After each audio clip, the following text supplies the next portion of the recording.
Hi everybody, welcome and thank you for joining me again today. The voice will come and go, just listen past it. A video or two ago I mentioned that I had spoken about Archie and Lily's security and their online presence before, but at the time they did not appear online as much as they are now. So I thought I would revisit the subject in more detail and with the help of an expert. And let me spoil the surprise for you.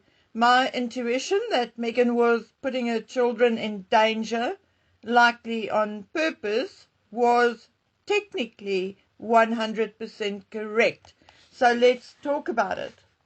A couple of years ago, a security expert told me quite bluntly, you either do not put your children online or on social media at all. Not a toe, not a pinky, nothing. Or you blast them all over in full color. And if you decide to do that, then be more aware of the background than your child. So he gave a long, fully detailed reason for what he said, which is still true today. But I thought, let me ask someone else. I mean, it's a couple of years down the line. So let's see what comes out and also reference more to the children's situation today. You see, these modern influencers, of which Meghan Markle is now trying to be one, are all trying to find some middle ground where they can use their children to create a certain image around themselves and still give the children anonymity. However, they would be better served to get professional advice on this because they are making huge mistakes. And I mean huge. As for Meghan, she leads the pack. And that with security experts around her and a paranoid husband. You see, the first mistake all of them, Meghan included, make is to blur the children's faces, filming the children from behind or hiding their faces behind an emoji. What they are indeed doing is creating more security risks than they are actually solving. In marketing and psychology, the curiosity gap is the space between what we know and what we want to know. The human brain hates that gap, hates it when it can sense that information is intentionally withheld. It triggers what is called cognitive tension, and our immediate instinct is to resolve that tension. Cognitive tension is actually a very interesting concept, and I would advise you to go Google it, particularly if you work in marketing or if you have a product you want to sell. It is even a helpful concept when you are a teacher or a pastor, etc. Obviously, in my opinion. Anyway, when cognitive tension is created by a parent, which involves their children on social media, exactly like Meghan Markle does, we get the following. Number one, the teaser effect. Hiding the child's face behind an emoji or just showing the bottom half or completely blurring parts of the faces, and that acts as a visual teaser. Number two, increased scrutiny. Instead of scrolling past the normal photograph, the viewer's eye is now drawn directly to the hidden element. It signals to our brains that there is something exclusive or different or special hidden there. Number three, the challenge mentality. A censored image is more likely to challenge bad actors, internet sleuths, or obsessive followers to find uncensored versions. There are very few links a bad person will not go to find what they are looking for. And you know who should know this only too well? Well, who is the guy who sued A&L because of alleged hacking? If memory serves me right, it was none other than Harry, the children's supposed father. Anyway, by supposedly protecting a child's identity, or Meghan supposedly protecting her children's identity, makes that identity far more fascinating to the wrong people. Okay, now the next thing. Meghan thinks that when her children's faces are not visible, that they are completely anonymous. Expert security will tell you that it is a complete fantasy. A child's face is not needed when a true perpetrator or a sick person have nefarious plans. There are AI scraping tools with which that emoji can be removed. But not everyone is that tech savvy. There are other things people, nasty but sly humans, will use to gather information and determine identity. Things like a specific birthmark, a hairstyle, a distinct wardrobe item, or a favorite backpack. I mean, we cannot possibly think like a criminal, but a criminal will draw from a photograph all the information he or she wants. Okay? Then there's the environment, like the layout of Meghan's walk-in closet, a moulding in a bedroom, a view out of a window, for instance, a local park or a landmark visible through the window. There's metadata, geotags, or anything which could indicate routine. For example, Meghan goes ahead and she does not show Archie's face, but she photographs him with the full name of a football academy on display on his t-shirt. Now that kind of thing, with all that kind of information, the face becomes entirely secondary. The other brilliant thing parents, including Meghan, forget is the image, whether from behind or blurred, is still tied to the parent's fully visible face and name. Let that sink in. Anyone looking at, say, the post of Meghan and Lily in Meghan's cupboard instantly know that that little girl is Meghan's child. So they see Meghan, say, outside her gate with a little girl, more or less the same height, more or less the same hair, and they will immediately know it's her kid. Okay. If the parents' neighborhood or the parents' comings and goings are known, then that child is already in danger. And of course, Meghan does not keep anything secret. Nothing. I mean, she goes to the bathroom and she tells us about it. So in short, the so-called middle ground Meghan tries to play at absolutely 100% fails to provide the children with real security, and therefore the experts advocate for a strict choice: total digital absence or full color normalcy. But let's explain a little more, because I really think Harry needs to wake up, get up out of his fetal position on the ground, and sort his wife and children out once and for all. Because the way things are going now, someone is going to get hurt through the actions of this mad woman called Meghan Markle, and it's not going to be her. The next part is risk management.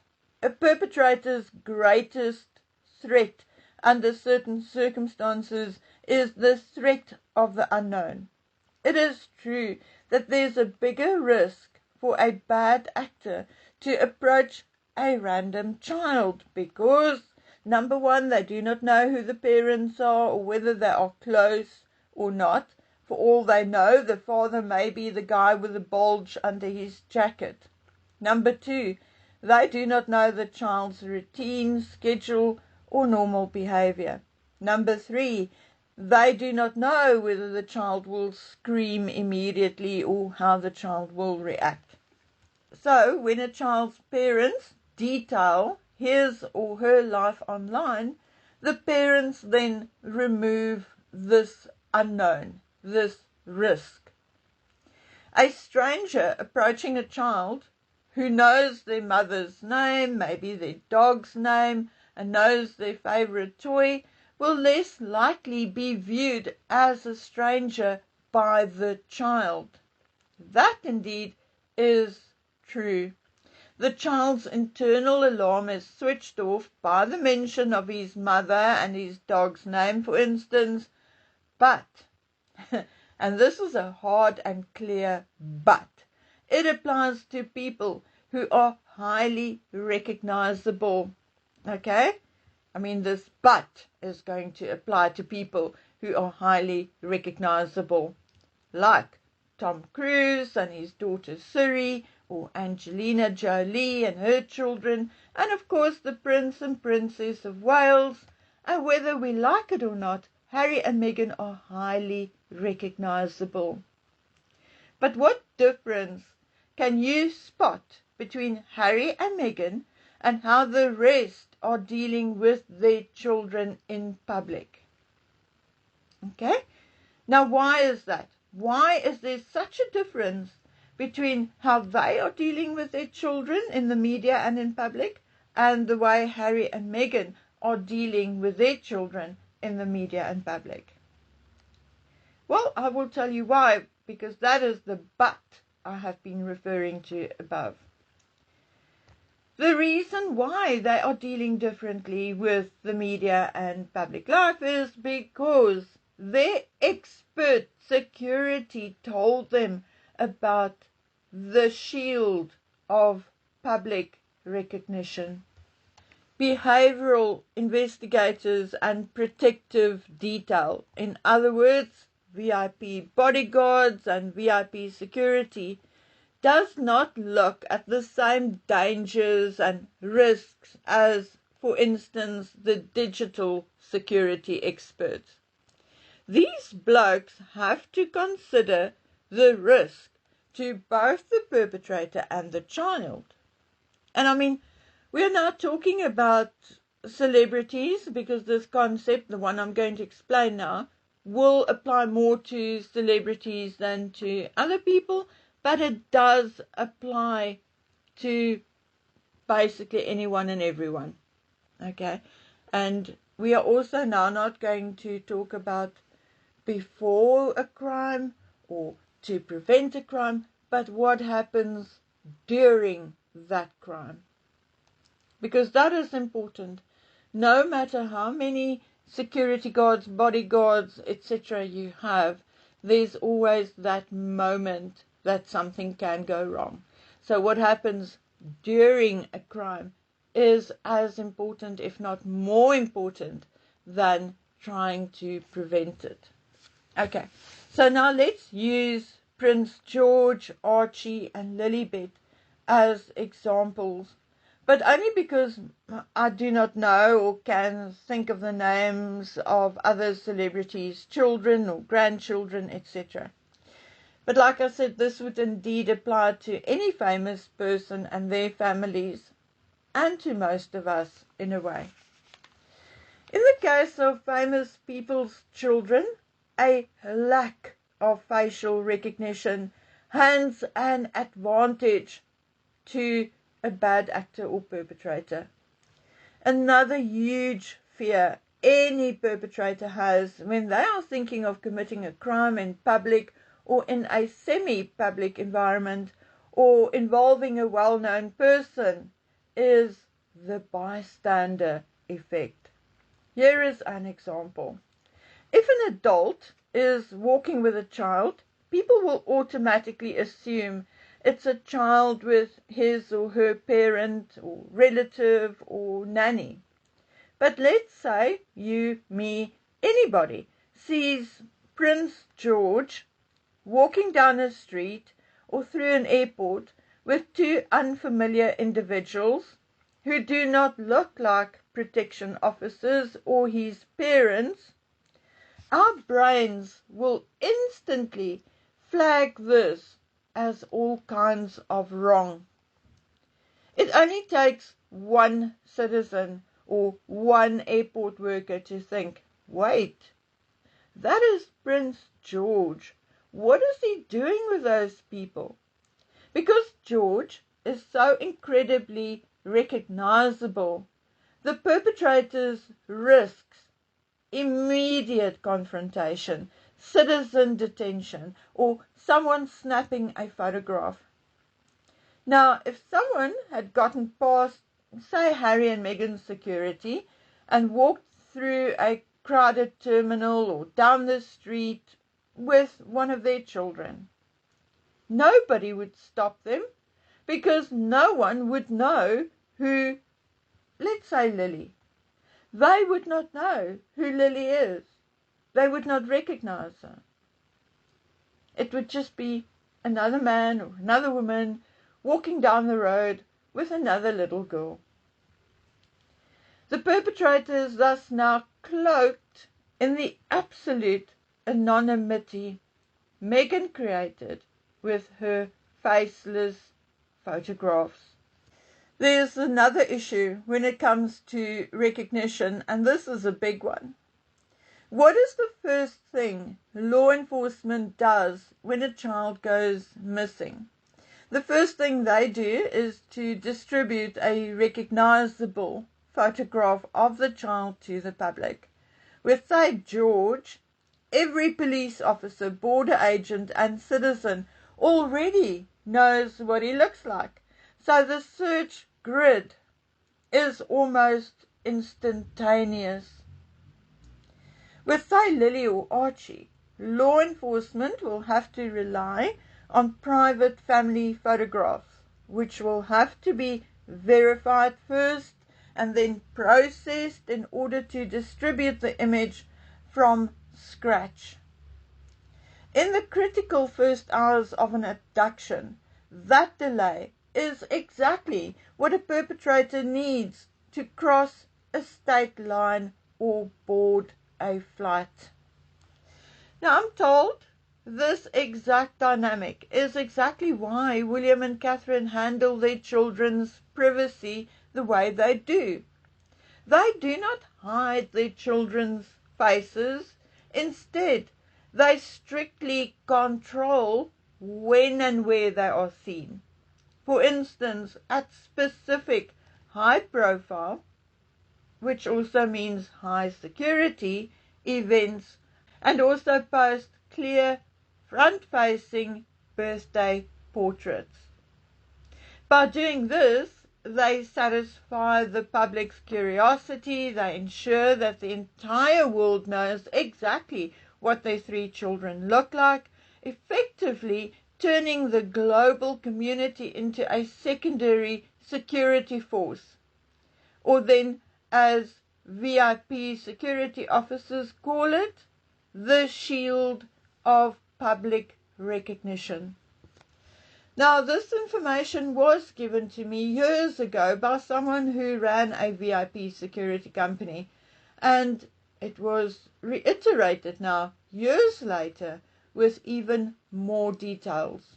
Please, do not come here and tell me that this has not been discussed with Harry and Meghan by their VIP security, because I will not believe it.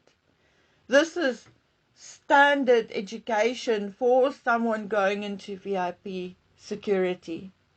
Both Langdown and Sanchez are highly trained and highly skilled personal protection officers. Langdown looking after various members of the royal family until he landed Harry, and Sanchez for for Pete's sake, took care of Obama and his family. You want to tell me they've not said anything to Harry? Is that why Harry said not at all until they're older? Or Meghan thinking she will appease everyone and do it only halfway? Just like she wants to be 50% in and 50% out. The back of the head pictures, and thereby what she's doing is not protecting the children or their privacy. She is creating a problem much bigger than there could have been by either keeping the children completely off the internet and social media, or by doing what William and Catherine are doing. Because remember, those birthday portraits, that is the kind of photograph which will be used should any of those children go missing. So they are basically placing an identikit on a yearly basis. Anyway. Now look, Meghan was she was supposed to be insanely smart. Here is the thing, she is not. I do not know whether she was and blew her brain out on alcohol and white dry Coca-Cola, or whether she was just stupid all along. I don't know. Now, I do hope that this video gets to Harry. I hope it gets to Landon, and I hope they sort all of this out before two innocent children become the victim, not so much of a perpetrator, but of the idiotic, mad, sadistic mother. Okay, guys and girls, this was actually yesterday's video, but I haven't been well. So, I may even see you a bit later today with today's video. We'll see how things go. Until then, please take good care of yourselves and stay safe. Bye.